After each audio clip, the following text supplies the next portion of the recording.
जय हिंद फ्रेंड्स, आप लोगों का फिर स्वागत है अपने यूट्यूब चैनल में। आज मैं आप लोगों के साथ फिर एक भयानक वीडियो को लेकर आया हूं। इससे पहले के वीडियो में मैंने क्लास 10 का VBI मैथ सारा क्वेश्चन नंबर 10 को करा चुका था। आज मैं उससे और एक्स्ट्रा कराने वाला हूं। मैं जितना भी कराऊंगा आप लोग पहले नोट कीजिएगा, उस नोट में ये सारा लिखिएगा। ये सारा एग्जाम में आने वाला है, इसी के अंदर से सारा पूछेगा, ये मेरा वादा है। अगर नहीं आए तो फिर हमको बताइएगा, आप एक नोट बनाइएगा, ठीक है। चलिए आज मैं वीडियो शुरू करता हूँ। क्वेश्चन नंबर 1 क्या कहता है कि 14 का मिलान चिन्ह बताएं। अब देखिए, मिलान चिन्ह आप लोग 9 में पढ़े हैं, अगर भूल गए तो मैं रिवीजन करा देना चाहता हूँ। तो ये बहुत आसानी क्वेश्चन है। मिलान चिन्ह देखिए, मिलान चिन्ह इस तरह का होता है। मिलान चिन्ह इस तरह का होता है, ये नहीं कि आप ये 14 देख रहे हैं रोमन संख्या मार दीजिएगा 14, गलत हो जाएगा, आपका नंबर कट जाएगा। तो आप क्या कीजिएगा कि मिलान चिन्ह लिखने का तरीका क्या होता है। अगर 1 बोलेगा तो आपको 1 ऐसे लिखना है, अगर 2 बोलेगा तो 2 को देना है, 3 बोलेगा तो 3 को देना है, 4 बोलेगा तो 4 को देना है। बट अगर 5 बोले तो 4 के ऊपर ऐसे काट देना, ये हो जाता है 5।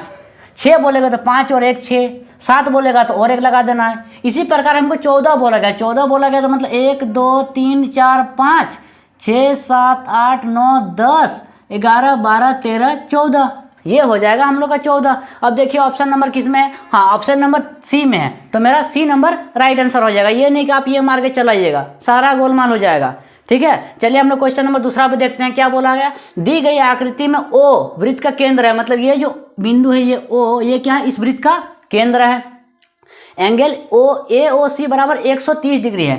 AOC मतलब ये वाला पूरा कोण कितना है, 130 डिग्री। तो हमको बोला गया कि AOC बराबर वाट, मतलब OAC, सॉरी ये वाला कोण हमको निकालने बोला। कौन वाला, OAC, मतलब ये वाला कोण हमको निकालने बोला गया है। चलिए हम लोग क्या देखते हैं कि वृत्त के केंद्र पर कितना डिग्री कोण बना गया है, 130 डिग्री। अब बताइए, ये OC भी त्रिज्या है और ये OA भी त्रिज्या है, मतलब OC और OA क्या है, त्रिज्या है, मतलब OC बराबर OA होगा।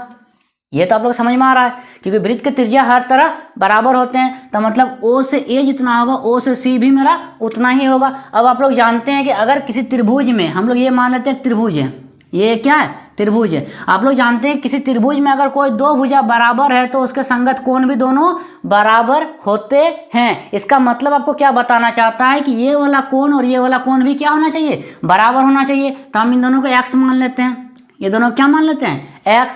अब देखिए, अगर त्रिभुज के तीनों कोणों को हम जोड़ेंगे तो कितना डिग्री बनता है, आप लोग सभी जानते हैं 180 डिग्री बनता है। अगर आप वो फॉर्मूला नहीं जानते तो आप ये फॉर्मूला भी लिख सकते हैं कि n-2 गुना 180। अगर 3 को भुजा वाला कोण रहे यानी त्रिभुज रहे तो हम इस n के जगह में 3 बैठा देंगे, 3 - 2 गुना 180, तो कितना होगा, 1 गुना 180, माने 180 त्रिभुज के तीनों कोणों का योग 180 होगा। हम अगर बोलेंगे चतुर्भुज का कितना होगा सर, तो चतुर्भुज में 4 को भुजा होगा, तो हम n के जगह 4 बैठाएंगे, 4 - 2 गुना 180, तो 4 से 2 घटा तो 2 गुना 180 माने 360 होगा। अगर बोलिएगा सर 5 भुज का कितना होगा, तो 5 भुज का आप n के जगह में 5 बैठा लीजिए, 5 से 2 का जाएगा तो 3 गुना 180 माने 18 × 54 540 डिग्री बनेगा 5 भुज का। ये n - 2 गुना 180 क्या है, डिग्री निकालने का फॉर्मूला है कि किस चतुर्भुज का कितना डिग्री का मान होगा। तो हम लोग का तो यहाँ फिलहाल त्रिभुज है, त्रिभुज का तीनों कोणों का योग 180 डिग्री होता है। तो चलिए हम लोग करते हैं, 130 + x बराबर कितना होगा, 180, तो 130 + x मिला के कितना होगा, 180 डिग्री, ठीक है। अब देखिए, ये प्लस में 130 उधर जाएगा तो माइनस होगा, और x + x 2x हो जाएगा बराबर 180 माइनस हो जाएगा 130, ठीक है। अब देखिए, ये 2x तो ऐसे ही रह जाएगा, 180 से 130 घटा तो 50, और ये 2 से ये कट जाएगा 25 बार में, यानी x का वैल्यू कितना हो गया, 25 डिग्री। x का वैल्यू 25 डिग्री, मतलब OAC जो हमको पूछा गया था, OAC का वैल्यू कितना डिग्री हो गया, 25 डिग्री। ये हो गया आप लोग का आंसर। वीडियो पसंद आ रहा हो तो जरूर लाइक करें। देखिए, हम इतना मेहनत कर रहे हैं तो आप लोग का भी फर्ज बनता है कि थोड़ा लाइक जरूर करें।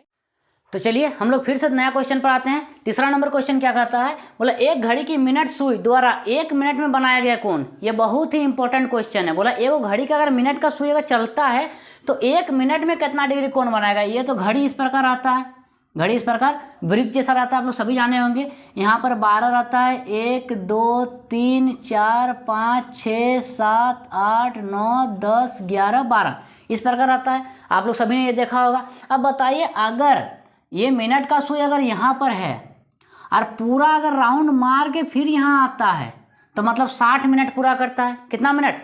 60 मिनट पूरा चक्कर में। कितना? 60 मिनट पूरा करता है मिनट का सुई। और अगर पूरा चक्कर वो लगा रहा है तो कितना डिग्री कोण बना रहा है?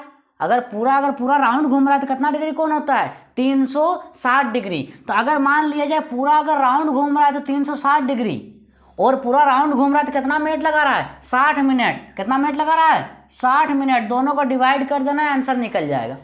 पूरा टोटल जो राउंड घूम रहा है तो उसमें कितना डिग्री कोण बनाता है? 360 डिग्री। और राउंड घूम रहा है तो उसमें कितना मिनट समय लगता है? 60 मिनट। दोनों का डिवाइड कर दीजिएगा, 1 मिनट का निकलेगा। कितना मिनट का?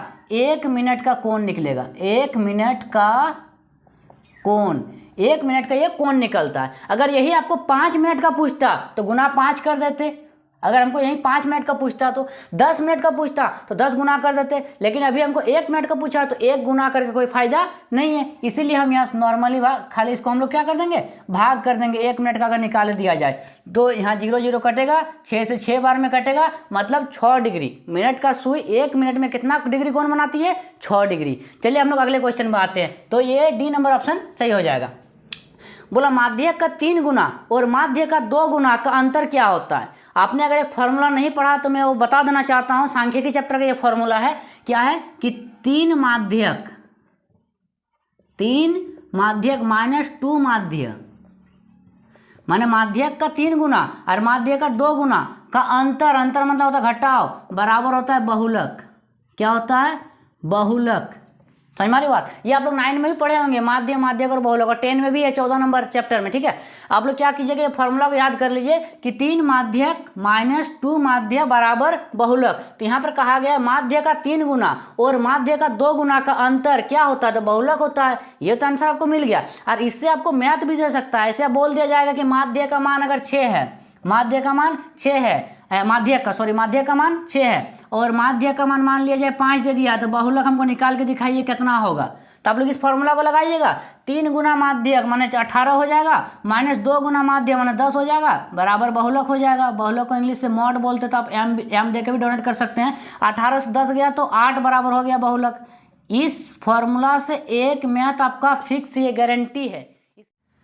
तो चलिए हम लोग अगला क्वेश्चन पे चलते हैं। अगला क्वेश्चन क्या कहता है? प्रेक्षण 8, 12, 7, 14, 6, 13 और 15 का माध्यक क्या होगा? क्या पूछा गया है? माध्यक। मैंने इसका ऑप्शन इसलिए नहीं लिखा है क्योंकि मैं इसमें और 2 टॉपिक पढ़ाने वाला हूँ। ठीक है, तो हमको क्या पूछा गया है? माध्यक। बहुत सारे लड़के लोग तो बोलेंगे सर बीच में जो आ रहा है वही हो जाएगा माध्यक। आंसर गलत हो जाएगा। देखिए पहले क्या करना है, माध्यक अगर निकालने दिया जाए तो पहले उसको आरोही क्रम में सजाना है। कौन सा क्रम में? आरोही क्रम में, मतलब असेंडिंग ऑर्डर में।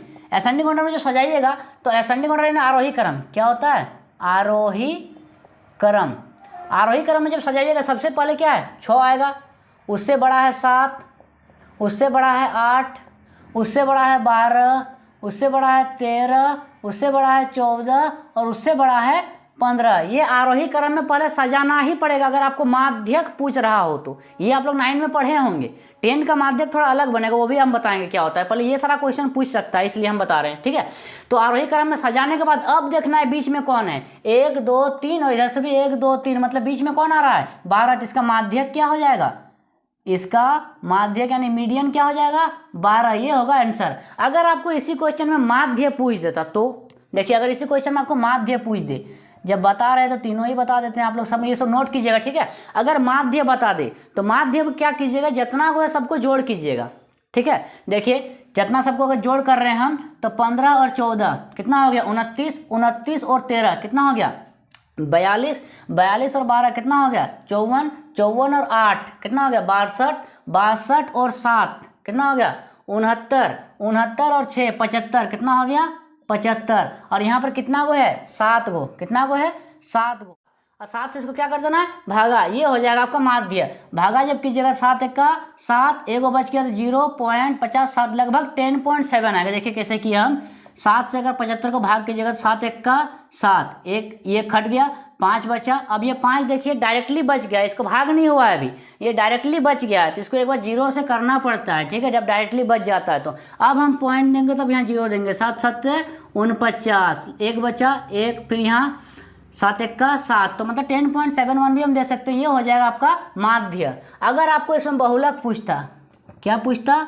अगर आपको इसमें बहुलक पूछता। बहुलक मतलब होता है जो ज़्यादा बार आ रहा है। अब कौन ज़्यादा बार आ रहा है, देखिए यहाँ पर तो कोई भी चीज़ ज़्यादा बार नहीं आ रहा है, तो इसका बहुलक नहीं बनेगा, इसमें बहुलक आपको पूछेगा ही नहीं। ठीक है, आपको समझ में आ रहा है। यहाँ पर अगर मान लिया जाए कि 6 2 बार रहता तो इसका बहुलक कितना हो जाता, 6। जो संख्या 2 बार रहेगा वही होता है बहुलक।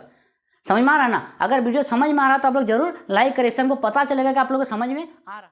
चलिए देखते हैं अगला क्वेश्चन क्या कहता है। अगला क्वेश्चन कहा गया है किसी बंटन का माध्य और माध्यक क्रमशः 4.6 और 4.8 है। मतलब माध्य का वैल्यू दिया हुआ है 4.6 और माध्यक का वैल्यू दिया हुआ है 4.8, तो बहुलक ज्ञात करें। देखिए आ गया वही क्वेश्चन हम जो थोड़ा देर पहले एक फॉर्मूला बताए, क्या बताए थे कि 3 माध्यक माइनस 2 माध्य बराबर क्या होता है, बहुलक। ये हम फॉर्मूला अभी थोड़ा देर पहले बताया। आ गया क्वेश्चन 3 माध्यक मतलब 3 से माध्यक का गुना करना। आप देखिए माध्यक है इसके पीछे वाला और माध्य है ये वाला, क्योंकि यहाँ माध्य आगे तो वो भी माध्य आगे रहेगा, ये माध्यक पीछे है तो माध्यक का वैल्यू वो रहेगा। तो 3 गुना माध्यक यानी 3 गुना 4.8 करेंगे, तो 4.8 को अगर हम 3 से गुना करते हैं, 3 8 24 के 4 हाथ में 2 3 4 12 2 14, मतलब कितना आ रहा है 14.4। तो ये कितना आ गया 14.4 माइनस 2 माध्य मतलब माध्य को 2 से गुना करना है, तो माध्य का वैल्यू कितना 4.6। तो 4.6 को अगर 2 से गुना कर रहे हैं तो 2 6 12 के 2 हाथ में 1 2 4 8 और 1 9, मतलब कितना आ गया 9.2 बराबर। हम ये किसका वैल्यू निकाल रहे हैं, बहुलक का। अब देखिए 14.4 से 9.2 को जब घटाएंगे तो 4 से 2 गया तो 2 और 14 से 9 गया तो 5, यानी 5.2 इज द बहुलक। मतलब ये आंसर कौन वाला हो जाएगा, option number B is the right answer. अगला क्वेश्चन क्या कहता है, यदि 2 वृत्तों का क्षेत्रफल का अनुपात 4:25 है तो उनकी त्रिज्याओं का अनुपात क्या होगा। ये तो आप लोग देख के आंसर बता सकिए। क्या कीजिएगा, देखिए जो अनुपात दिया हुआ रहेगा, आप लोग वृत्त के क्षेत्रफल जानते हैं पाई स्क्वायर, मतलब पाई पे कटेगा, मतलब इसका जो रूट निकलेगा वही हो जाएगा आंसर। देखिए इसका रूट कितना निकल रहा है 2, इसका 5, यानी 2 अनुपात आंसर 5 आ जाएगा, ये वाला आंसर आ जाएगा। चलिए मैं बना के दिखाता हूँ।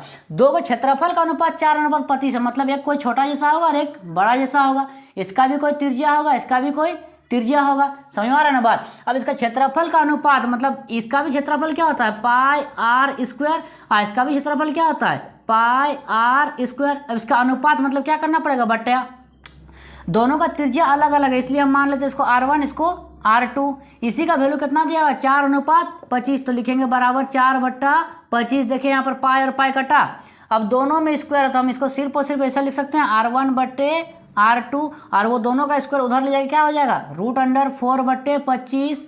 समझ में आ रही बात। अब 4 का रूट कितना निकलेगा 2 और 25 का रूट 5, तो 2:5 हो जाएगा आप लोग का आंसर, मानो option number D is the right answer. तो चलिए देखते हैं अगला क्वेश्चन क्या कहता है। अगला क्वेश्चन बोला एक न्याय संगत पासा फेंका गया तो ऋण संख्या आने की प्रायिकता क्या। न्याय संगत मतलब एक बेईमानी ना किए हुए पासा फेंका गया, मतलब लूडो गुठी में जब आप लोग बचपन में बेईमानी करते तो वो नहीं किया गया। ठीक है, पासा मतलब क्या लूडो गुठी समझ लिए।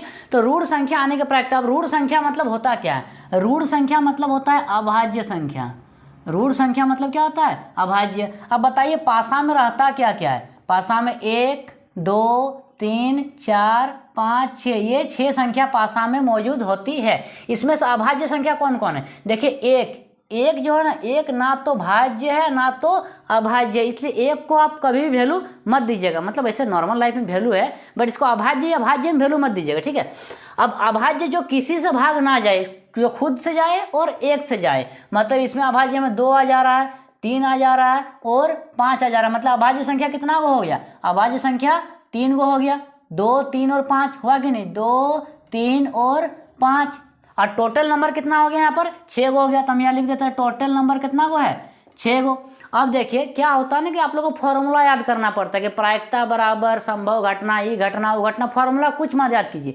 प्रायिकता मतलब क्या हो सकता है, आप खुद में सोचिए क्या प्रोबेबिलिटी हो सकता है। ठीक है, तो आप अगर इसका प्रायिकता निकालिएगा कि ऋण संख्या आने का प्रायिकता, तो आप पहले लिखिएगा ऋण संख्या है कितना गो।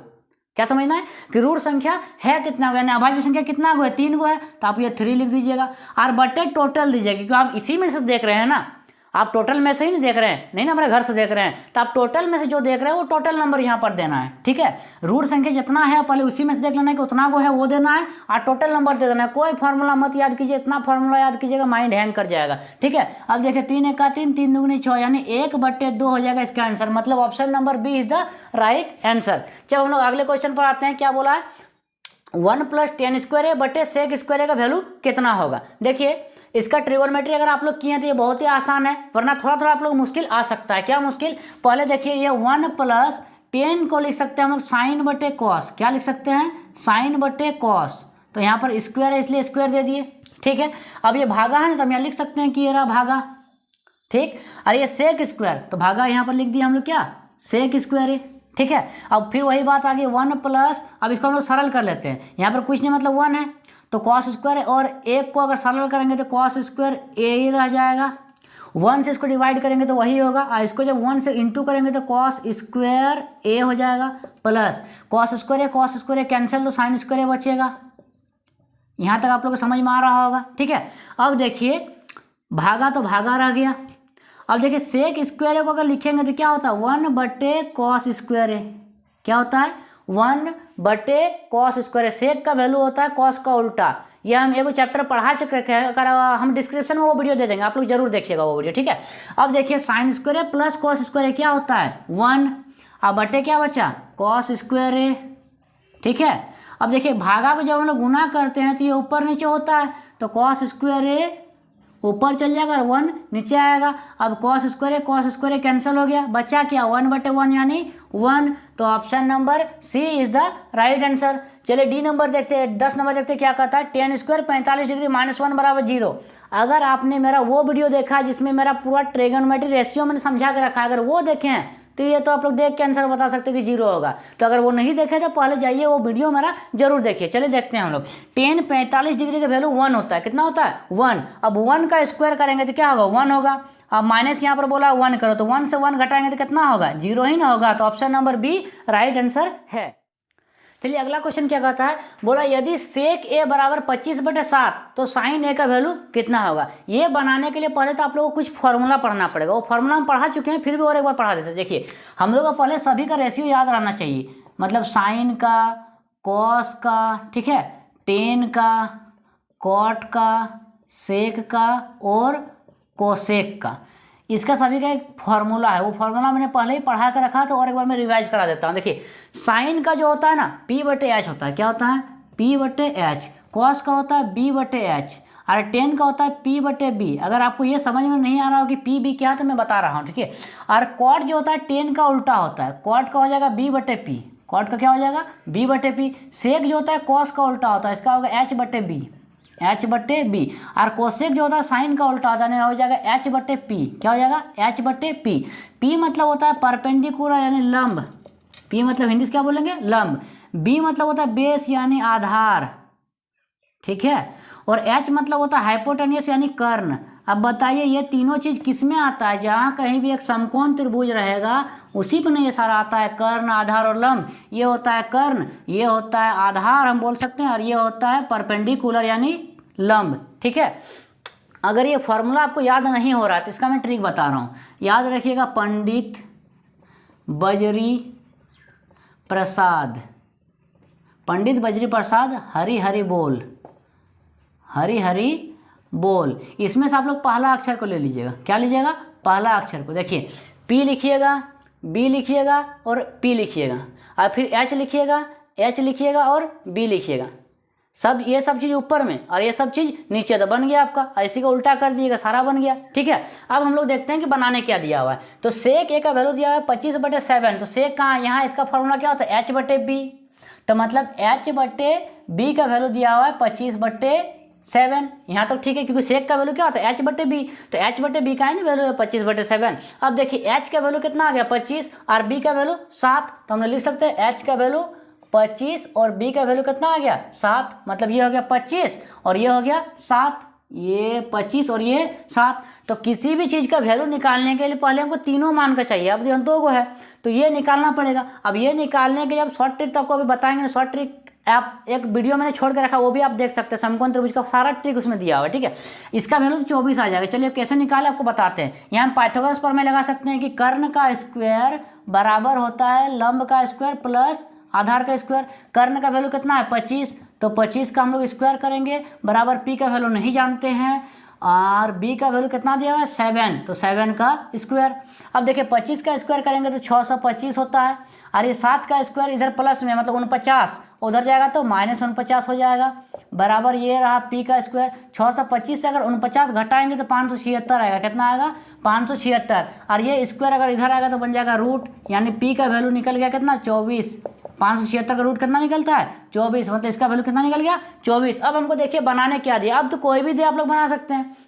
मान लिया जाए हमको साइन दिया, सच में साइन दिया है, चलिए अगर साइन दिया हुआ हो तो साइन का फॉर्मूला क्या होता है P/H, तो P का वैल्यू लिखेंगे 24 और H का लिखेंगे 25, हो गया आंसर। अगर कॉस निकालने दिया होता, क्या निकालने दिया होता कॉस, तो कॉस का क्या होता है B/H, तो लिखेंगे B/H। अब B का वैल्यू कितना है, B का वैल्यू 7 है और H का वैल्यू 25। इसी तरह आप लोग क्या कीजिए कि हमको बाकी 3 गो का वैल्यू भी निकाल करके कमेंट जरूर कीजिए। तब तक के लिए स्वस्थ रहिए, मस्त रहिए और अपने पढ़ाई में व्यस्त रहिए। अगर आप लोगों को वीडियो पसंद आया हो तो जरूर लाइक करें, और अगर वीडियो में नए हो तो सब्सक्राइब तो जरूर करें, क्योंकि मैं सारा अभी कराने वाला और बहुत सारा बाकी है जो आते हैं। धन्यवाद।